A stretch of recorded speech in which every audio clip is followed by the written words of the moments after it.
Salut! Un pervers narcissique, c'est un personnage dangereux. On le sait.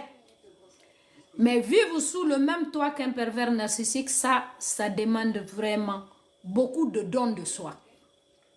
Ça demande beaucoup d'humilité. Parce qu'un pervers narcissique, comme son nom l'indique, c'est quelqu'un qui n'a pas d'émotion. C'est un être vivant mais qui est déjà mort à l'intérieur. C'est un être vivant qui n'a pas de personnalité mais qui veut paraître pour quelqu'un qui a toutes les personnalités qu'il faut.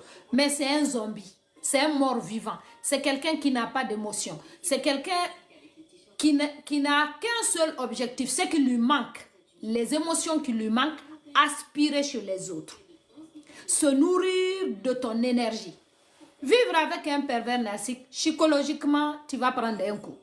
Physiquement, tu vas prendre un coup. Moralement, tu vas prendre un coup. Humainement, tu vas prendre un coup. Socialement, tu vas prendre un coup.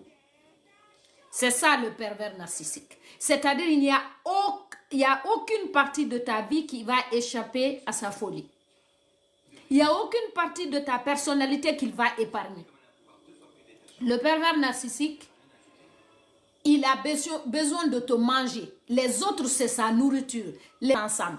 Parce que le pervers narcissique, quand il réagit, quand il te fait du mal, tout ce qu'il te fait subir, il ne veut pas que les autres chassent.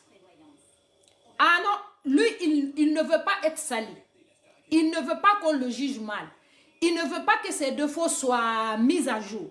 Lui, il a un objectif. Ses faiblesses ne doivent en aucun cas être connues. Quand tu arrives au niveau où tu t'es installé avec le pervers narcissique, ça commence toujours par le bonheur. Il a besoin que tu l'aimes. Que toi tu l'aimes parce que lui il n'aime personne. Il n'aime même pas sa propre personne. Comment veux-tu qu'il t'aime toi?